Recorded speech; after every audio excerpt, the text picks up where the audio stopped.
Kanina pala ba nagbubukas ako ng tindahan? May nakita nga akong saging dito. Ewan kung naiwan ba to. O hulog ng langit mga guys. Pero sana kung hulog man to ng langit. Pinahinog muna sana bago hinulog. Pero mga wala nang may-ari dito mga guys. Kaya naman niluluto ko na lang to. Ay gagawin na lang natin siyang merienda. Ay ang gagawin nga natin dito sa saging ay french fries. Kasi hindi pa nga to hinog. Ang hihintayin ko pa kasi itong mahinog mga guys. Makapuntahan na ako ng may-ari dito. Nasubukan nyo na bang gawing french fries yung saging? Panigurado ako, hindi nyo pa ito nagawa. Kasi ako first time ko nga lang din itong gagawin. Kaya sana maging maganda rin yung resulta. Medyo marami rin pala itong saging. Kaya marami-rami din yung magagawa natin. Kaya pagkatapos ko neto mga guys, ibibenta ko rin ito mamaya. Sobrang tigas pala balatan neto mga guys. Para ka rin nagbabalat ng bakal. Kasi pahinog pa lang talaga siya. Hindi ko tuloy alam. Ang swerte ko kung napulot ko tong saging. Pero tsawat lang mga guys. Binili ko tong saging kaninang umaga. Sa panahon ngayon, wala ka na mapupulot ng ganito. Nag-crave lang talaga ako ng french fries ngayon mga guys. Kaya naman netong saging yung naisipan kong gawin. Ay hindi yung laman yung gagamitin natin mga guys. Itong pinagbalatan mo. Kaya naman tara. Ay tsawat lang. Sinabi ko lang yung kalat. Ito talaga yung pinaka-importante. Naiiwaan lang natin siya mga guys. Kung paano ba talaga yung size ng french fries. Para magmukha talaga siyang french fries. Sobrang lakas na naman nga ng ulan ngayon mga guys. Huwag na kayong maglalabas dyan. Mag-iingat kayo. Kung magkikrave ka nga ng french fries ngayon, magdadala lang siguro kita nito kapag natapos ako magluto.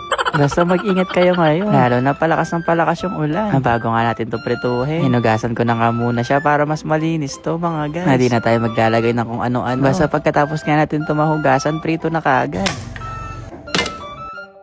At bago nga natin siya prituhin, iti-taste test muna siguro natin itong mantika. De seryoso mga guys. Kailangan nga natin itong maraming mantika ngayon. Kasi mukhang marami yung magagawa nating french fries. Nasalang pa nga lang mga guys. Lumilipad na yung mantika. Pati yung nagluluto at saka yung videographer lumilipad din.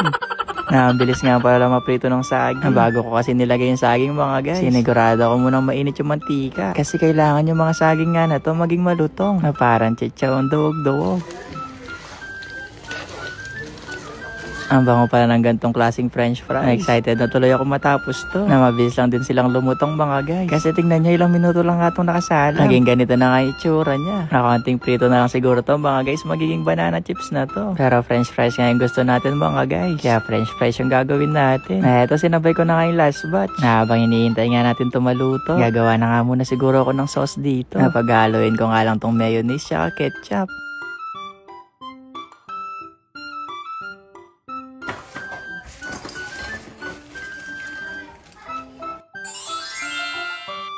Okay na to. Naglagay pa nga ako ng cheese powder para mas sumarap nga yung ginawa nating french fries. Ay, french fries pa ba yung tawag dito o banana fries na? Kaya naman, tara. I-taste test na natin itong mga guys. Masarap pala yung gantong klaseng french fries. Ay, banana fries ba yung tawag dito? Basta masarap siya mga guys. Hindi ko nga expect na ganito siya kasarap. Lala din naman talaga natin sinangkapan yung saging. Ay, ito na pala yung nagawa natin ng mga guys. Ang dami neto. Kaya naman ipapamahagi na natin. Pero wait lang, kahit pa ako ng isa. Kasi ang sarap talaga niya mga guys. Dumiretso lang ako dito sa computer shop. Kasi nandito naman nga yung mga anak ko. Ay, mga bata pa lang nakatambay. Nasakto mga guys. Nandito na sila. Kaya sa kanila na natin ipapataste test itong magawa nating french fries. Gustuhan naman nga nila yung nagawa nating french fries. Ay nakakatuwa doon mga guys. Alam nila na saging daw tong french fries. Namiss ko nga makipagkulitan dito sa mga bata. Ilang araw din kasi ako hindi nakapunta sa coffee shop. Kaya naman namiss ko dito. Sige na mga guys, hanggang dito na lang. Ayun lang. Bye-bye!